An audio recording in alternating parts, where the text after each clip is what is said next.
সুতরাং জমিনে বিধান চলবে কার? বাংলাদেশের রবকে। সুতরাং বাংলার এ মাটিতে বিধান চলবে কার? বঙ্গভবনের রবকে। সুতরাং বঙ্গভবনে বিধান চলবে কার? গণভবনের রবকে। সুতরাং গণভবনে বিধান চলবে কার? জাতীয় সংসদ ভবনের রবকে। সেই সংসদে আইন চলবে একমাত্র কার?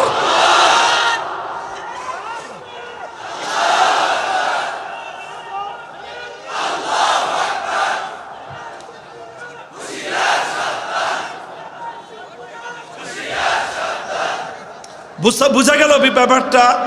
এই জন্য আল্লাহ পাক রব্বুল আলামিন এই রব হওয়ার বিষয়টাকে এত তাৎপর্যময় বলছেন। আর এই রব হওয়াকে যারা স্বীকার করবে, আল্লাহ পাকে রব বলার পর শুনেন, রব বলার পরে আল্লাহ পাক বলছেন দৃঢ় থাকতে হবে, অটল থাকতে হবে, অবিচল থাকতে হবে। আল্লাহ পাক এই রব হওয়ার ঘোষণার সাথে দৃঢ়তা, অটলতা, অবিচলতার কথাটা কেন বললেন? এটার মধ্যে একটা তাৎপর্য আছে না নাই? আল্লাহ পাক ভালো করেই জানেন যে বান্দা যখন আমাকে রব বলবে তখন তার সামনে বাধা আসবে। বান্দা যখন এক আল্লাহর বিধানের সামনে আত্মসমর্পণ করবে তখন তার সামনে বাধা আসবে। আল্লাহ জানেন আমার বান্দা বান্দিরা যখন আমার রুবুবিয়তের উপর অবিচল আর অটল থাকতে চাইবে তখনই তাদের সামনে বাধা বিপত্তি আসবে। এই যে রুবুবিয়তের ঘোষণা দিলাম, ঈমান, এই রুবুবিয়ত ছাড়া কারো ঈমান পরিশুদ্ধ হতে পারে না, কারো ঈমান গ্রহণযোগ্য হতে পারে না। সুতরাং বিশুদ্ধ ঈমান নিয়ে কবরে যাওয়ার ইচ্ছা কার কার আছে? হাত তোলেন, আল্লাহ কবুল করেন, হাত নামান।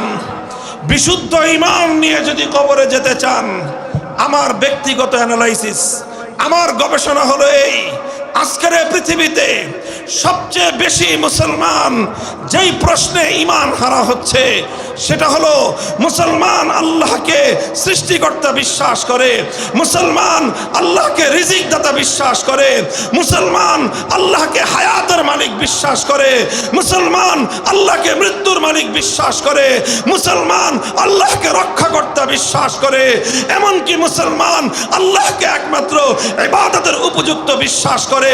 কিন্তু যখনই বিধানের প্রশ্ন আসবে তখনই হাজার হাজার নয়, লক্ষ লক্ষ নয়, কোটি কোটি মুসলমান একমাত্র আল্লাহকে বিধানদাতা হিসেবে মানতে প্রস্তুত হয় না।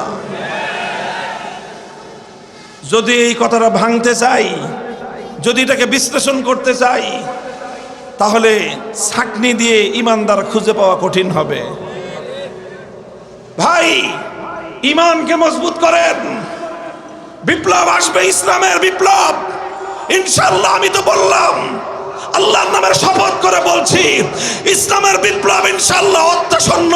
এই বিপ্লব কেউ রুখতে পারবে না। শুধুমাত্র নিজেদেরকে একটু ঝালাই করে নাও, একটু ঝালাই করে নাও, নিজেদেরকে একটু প্রস্তুত করে নাও, নিজেদেরকে একটু প্রস্তুত করে নাও। তুমি আর আমি হবে ইনশাআল্লাহ সে বিপ্লবের অগ্রসেনানী, ইনশাআল্লাহ সেই বিপ্লবের অগ্রসেনানী। আর সে বিপ্লবটা হবে আল্লাহর রুবুবিয়ত জমিনে কায়েম করার বিপ্লব। সে বিপ্লব হবে মানব প্রচিত সমস্ত তন্ত্র মন্ত্রকে বঙ্গোপসাগরে ভাসিয়ে দিয়ে এক আল্লাহর বিধান দ্বারা আল্লাহর জমিনকে শাসন করার বিপ্লব। কোন তন্ত্র মন্ত্র দিয়ে মানবতার মুক্তি আসবে না। মুক্তি যদি চাও, যদি শান্তি চাও, নিরাপত্তা চাও, জাতি ধর্ম বর্ণ নির্বিশেষে বিশ্ব মানবতার একমাত্র মুক্তির পথ হলো আল্লাহর বিধান।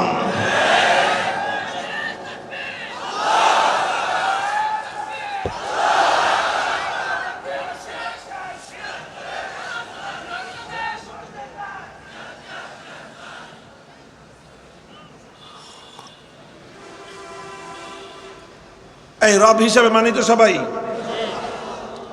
কিসের মতো? কচু পাতার পানির মতো? তাহলে কিসের মতো? বলেন পাহাড়ের মতো। বলেন পাহাড়ের মতো, কচু পাতার পানির মতো না। কচু পাতার পানির মতো। তাহলে আমাদের রুবুবিয়তের ঘোষণাটা কিসের মতো? চিৎকার করে বলেন কিসের মতো? পাহাড়ের মতো। পাহাড় কিরকম? ঝড় আসলে পাহাড় ধাক্কা খেয়ে পড়ে যায়, তুফান আসলে পাহাড় আপন জায়গা থেকে নড়ে যায়, জলোচ্ছ্বাস আসলে পাহাড় ভেসে যায়, কাল বৈশাখী আসলে পাহাড় ভেঙে যায়। যত যত ঝড় আসুক না কেন, যত তুফান আসুক না কেন, যত জলোচ্ছ্বাস আসুক না কেন, যত তুফান আসুক না কেন, সব কিছুকে মোকাবেলা করে পাহাড় যেমন তার আপন জায়গায় অটল এবং অবিচল থাকে। হে ঈমানদার, তোমার জীবনে বিধানদাতা একমাত্র কে? সুতরাং তুমি যদি আল্লাহকেই একমাত্র বিধানদাতা বলে মেনে থাকো, তুমি যদি একমাত্র আল্লাহকেই বিধানদাতা হিসেবে বিশ্বাস করে থাকো, এবার তুমি পাহাড়ের মতো অটল হয়ে যাও। দেখবে সমস্ত তুফান তোমার সঙ্গে বাড়ি খেয়ে খান খান হয়ে যাবে, সমস্ত জলোচ্ছ্বাস তোমার কাছে এসে সারেন্ডার করতে বাধ্য হবে। দিন শেষে পাহাড় যেমন তার আপন জায়গায় মাথা উঁচু করে দাঁড়িয়ে থাকে, দিন শেষে সচ্চা ঈমানদার মাথা উঁচু করে দাঁড়িয়ে থাকে, সমস্ত মুনাফিক বেঈমান বানের পানিতে ভেসে যায়।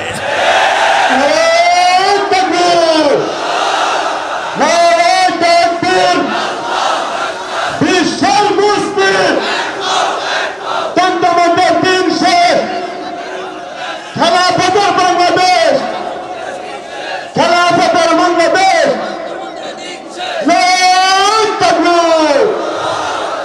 তাহলে কি বোঝা গেল? যারা আল্লাহকে রব বলে মানবে, যারা আল্লাহকে রব বলে স্বীকার করবে, যারা আল্লাহকে রব বলে ঘোষণা করবে, তাদের সামনে বাধা আসবে কি আসবে না? চিৎকার করে বলেন, বাধা আসবে কি আসবে না? দুই ধরনের বাধা আসবে। কয় ধরনের? নোট করে নিয়ে যান। আপনি যদি ঈমানদার হয়ে থাকেন, আপনার জীবনে দুই বাধা আসবে।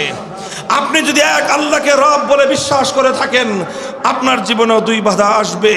আপনি যদি সচ্চা ঈমানদার হয়ে থাকেন, আপনার সামনেও বাধা আসবে। আর যদি কেউ মুনাফিক হয়ে থাকেন, তার নিয়ে আমার আলোচনা করার কোনো ইচ্ছা নাই। কেউ যদি মুনাফিক হয়ে থাকেন, তাহলে আপনার সাথে আমার কোনো আলোচনাও নাই, আপনাকে নিয়ে আমার আলোচনার আপনি কোনো টপিকও না। আর যারা ঈমানের উপর অটল এবং অবিচল থাকবেন, কয়টা বাধা আসবে? চিৎকার করে বলেন, কয়টা বাধা? আহাসিবান নাস আইয়ুতরাকু আইয়াকুলু আমান্না ওয়া হুম লা ইফতানুন। আল্লাহর কোরআন বলছে, মানুষ কি মনে করেছে এক আল্লাহকে তারা রব বলে ঘোষণা করবে, অথচ তাদের জীবনে কোনো বাধা আসবে না, তাদের জীবনে কোনো বিন্ধ্যাচল আসবে না, তাদের জীবনে কোনো প্রতিকূলতা আসবে না। এটা কশ্চিনকালেও হতে পারে না, এটা কশ্চিনকালেও হতে পারে না। যেমনি ভাবে সূর্য উঠলে আলো ফুটবেই, ঠিক তেমনি ভাবে তোমার ঈমান যদি সচ্চা হয়, তাহলে তোমাকে তোমার ঈমানের পরীক্ষা দিতেই হবে। রুবুবিয়াত, আল্লাহকে রব বলার পরে কয় ধরনের বাধা আসবে? প্রথম বাধা আসবে হলো ওয়ালা ইয়াখাফুনা ফিল্লাহি লাউমাতা লাইম। প্রথম বাধা আসবে লোভ লালসার বাধা। কিসের বাধা?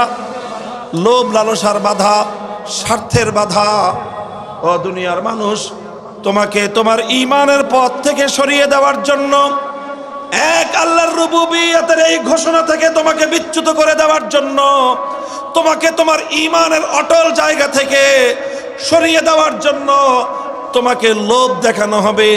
কখনো টাকার লোভ, কখনো ক্ষমতার লোভ, কখনো চাকরির লোভ, কখনো পদ পদবীর লোভ, নানা রকম লোভ লালসার মাধ্যমে আল্লাহর দুশমনেরা, ইবলিস এবং তার চেলা চামুন্ডারা, হিজবুশ শয়তান, ইবলিসের দলের লোকেরা তোমার ঈমানকে কিনে নেওয়ার চেষ্টা করবে।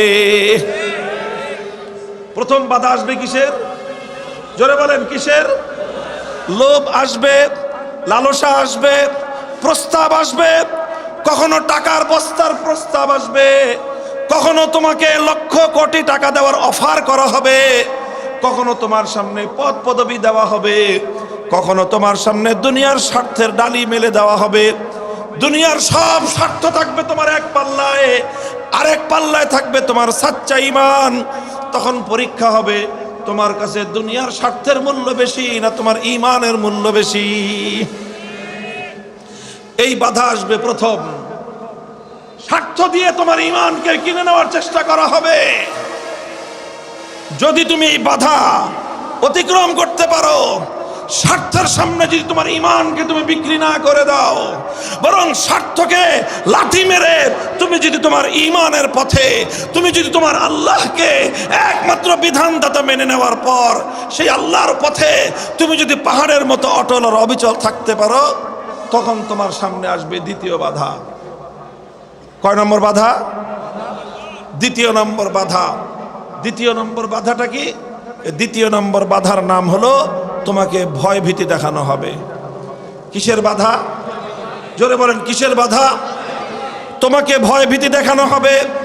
কখনো তোমাকে জেলে পুরে রাখবার ভয় ভীতি দেখানো হবে, কখনো তোমাকে গুম করে ফেলবার ভয় ভীতি দেখানো হবে, কখনো তোমাকে ক্রস ফায়ার দেওয়ার ভয় ভীতি দেখানো হবে, কখনো তোমাকে রিমান্ডে নিয়ে অকথ্য নির্যাতন করবার ভয় ভীতি দেখানো হবে, এমনকি কখনো তোমাকে নির্মমভাবে হত্যা করবার ভয় ভীতি তোমার সামনে আসতে পারে। ও ইমানদার, যারা পাক্কা সাচ্চা অটুট এবং অবিচল ইমানের অধিকারী হবে, তাদের জীবনে প্রথমে লোভ লালসা স্বার্থের বাধা আসবে। ওই বাধা ডিঙ্গাতে পারলেই দ্বিতীয় পর্যায়ে চূড়ান্ত বাধাটা আসবে, তাদের সামনে জীবনের ভয় ভীতি আসবে। তুমি যখন এই ভয় ভীতির সামনে সারেন্ডার করে ফেলবে, মনে রেখো তোমার ঈমান ভয়ের সামনে আত্মসমর্পণ করলো। আর যদি তুমি তখন সচ্চা ঈমানদার হয়ে থাকো, সমস্ত ভয় ভীতিকে উপেক্ষা করে সিনা টান করে বুক টান করে এক আল্লাহর পথে আবু সাঈদের মতো অবিচল থাকতে পারো, তারপরেই তোমার আসবে চূড়ান্ত বিজয়ের মুহূর্ত।